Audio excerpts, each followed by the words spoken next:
Seguimos agora para a análise internacional com José Manuel Anos e o Tenente-Coronel João Paulo Alvelos. Boa noite aos dois e bem-vindos. Obrigado. Bom, a situação está complicada aqui no nosso país, mas lá fora o cenário também não é diferente.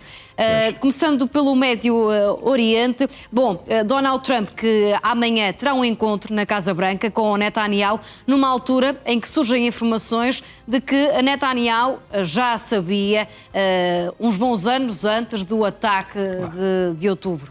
Quer dizer, a Mossad, que é considerada uma das melhores serviços de informações internacionalmente, então de um momento para o outro passava a ser o pior, porque não tinha dado informações. É evidente que ninguém acreditava nessa hipótese. E o Netanyahu recebeu essas informações e meteu-a no bolso. Agora, temos que saber porquê. Primeiro, porque ele sempre privilegiou ter o inimigo, o Hamas, em detrimento da autoridade palestiniana. E, portanto, dava-lhe jeito. Segundo, também podia ser uma questão de interesse, porque o que acontece é que, para a estratégia de Netanyahu, convém ter sempre um inimigo de valor. E, portanto, aí o Hamas deu perfeitamente jeito. O que é vantajoso é que não era só, que é o Shin Bet, informações internas, que era Mossad, informações exteriores, que deram esses alarmes. Muito próximo do 7 de outubro, os egípcios também deram essa indicação ao governo israelita e não fez nada. Portanto, é evidente que podemos estar a especular na pior das intenções, que é maquiavélica decisão de Netanyahu. Mas eu penso que de facto, não lhe convinha ter, digamos, uma situação de conflito com o Hamas. Embora que o Hamas fosse o inimigo mais desejável que ele tinha. E a autoridade palestiniana, ele sempre foi, ainda hoje, continua a ser completamente desvalorizada relativamente a Netanyahu. Ora, eu em 1986 fiz um estágio em Israel de explosivos, mando do Dr. Marcos Vidal, na altura, e os meus colegas eram quase todos Shin Bet. Portanto, aquela ideia que a Mossad está fora de Israel, basicamente. E aí faz aquele trabalho que todos nós sabemos. Os Shin Bet são as informações internas. Pronto. E, portanto, claro que fiquei com uma fama de ser da Mossad e não sei quê, mas, na verdade, eu só conheci os Mossads depois, mais tarde, quando cheguei a Portugal. Portanto, e na verdade isso é extremamente interessante. Mas é preciso de refletir e de certeza que isto vai haver inquéritos e análises internas em Israel, porque vai ter consequências políticas em relação ao futuro de Netanyahu. Não pode deixar de ser. Tenente-Coronel João Paulo Alvelos, haverá consequências políticas, como diz José Manuel Anos, em relação a estas novas informações que vêm agora ao de cima? A agenda entre Netanyahu e Donald Trump vai ser fundamentalmente entre a situação do Irão, a faixa de Gaza e toda esta controvérsia regional, se os cenários da intervenção junto do Irão, que poderá, nesta intenção, na entrevista que Donald Trump fez ao canal israelita, disse que estava disposto a ser muito duro com o Irão caso não houvesse uma solução diplomática. E esta questão de ser muito duro não significa guerra, significa uma escalada, digamos assim, que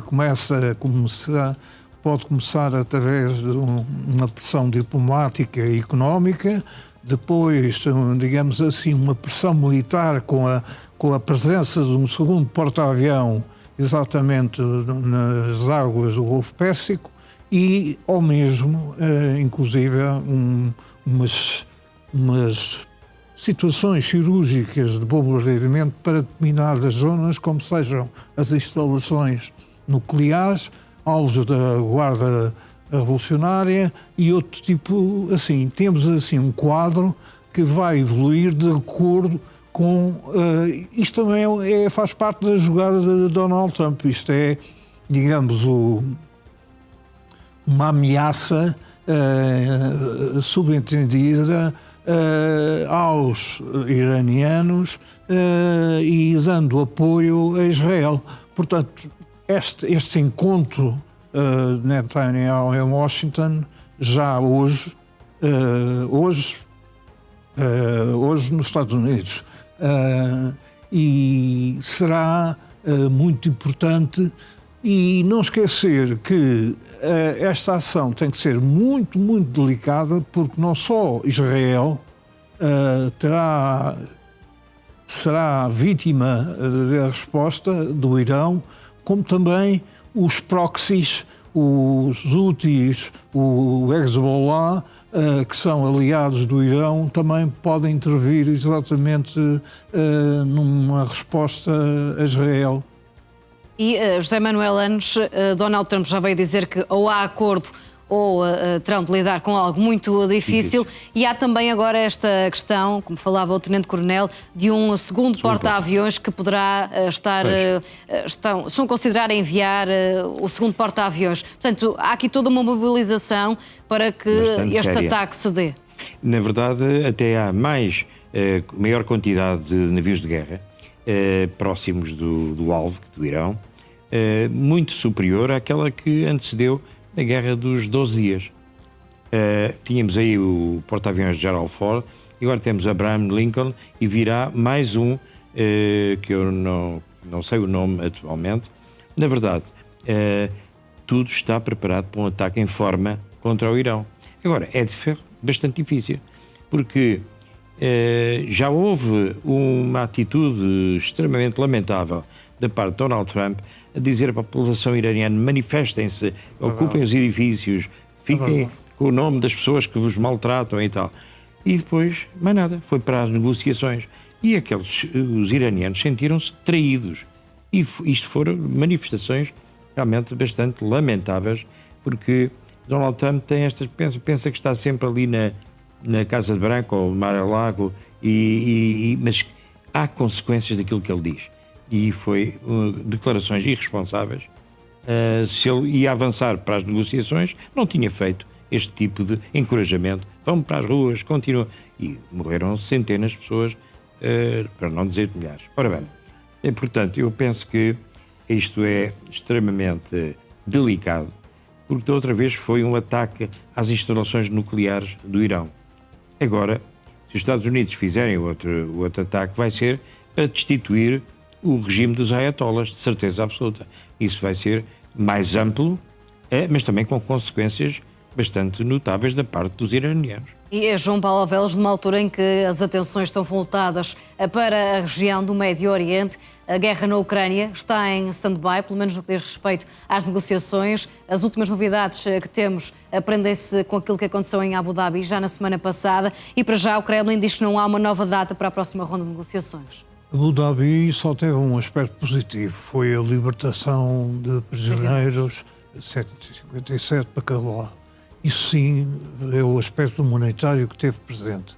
Agora, ontem, por exemplo, as declarações de Lavrov foram exatamente no sentido de não há nada concreto, datas para o novo encontro não existem, portanto, alcançar o novo acordo será, digamos, uma negociação que vai ser muito demorada. Ou seja, os russos estão-se a preparar para ganhar tempo para possibilitar a russificação do Donbass. E quanto mais tempo se passar, mais russificados ficarão essa região da Ucrânia. O que é que isso implica? Implica que o projeto da criação da zona económica que os Estados Unidos gostariam de criar ficará cada vez mais difícil. A Ucrânia, por sua vez, é, digamos assim, exigente na recuperação do território como parte do acordo de paz. Vai-se ver, digamos assim, numa encruzilhada em que esses territórios vão ser de tal maneira russificados que eles nunca terão hipótese de, numa situação normal, de os reaver. E José Manuel Landes, a troca de prisioneiros foi aqui o último sinal positivo no meio disto tudo. Mas a Rússia não está interessada numa situação de paz, a menos que seja em troca de território. E ela tem aterrorizado, massacrado a população ucraniana, de tal modo que já recentemente houve uma sondagem e 40% da população ucraniana já está a admitir a cedência de uma parte do território em troca da paz. O que é absolutamente lamentável, mas é fruto do terror a que está sendo submetido e da destruição dos alvos civis, que são os seus prédios de habitação. Mas isto, agora em relação às negociações, parece-lhe um impasse temporário ou um bloqueio mais profundo? A Rússia vai entretendo, estou completamente de acordo. A Rússia vai entretendo porque não lhe interessa. Quer ir cimentando as posições, amedrontando a população e pronto, e é esse o objetivo. Do Putin não se espera mais nada a não ser a guerra. E o Sr. Lavrov é um bom comparsa dessa estratégia de Putin.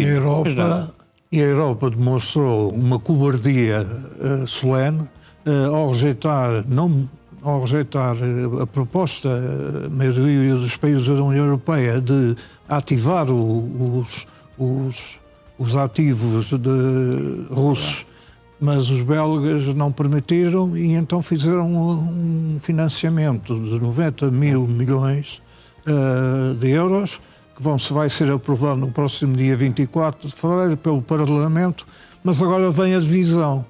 É para comprar material ou é para produzir o material na Europa? Produzir o material na Europa demora muito mais tempo e vai atrasar a resposta. Portanto, só há uma solução, o que os alemães defendem, que é adquirir material de guerra a Seul, à Coreia do Sul, ao Japão e a aliados, digamos, fora da Europa que possam exatamente acelerar o rearmamento dos ucranianos. Até porque aqui não há capacidade. A Tenente Coronel João Paulo Alvelos, José Manuel Landes, obrigado aos dois pela análise e uma boa noite. Boa noite.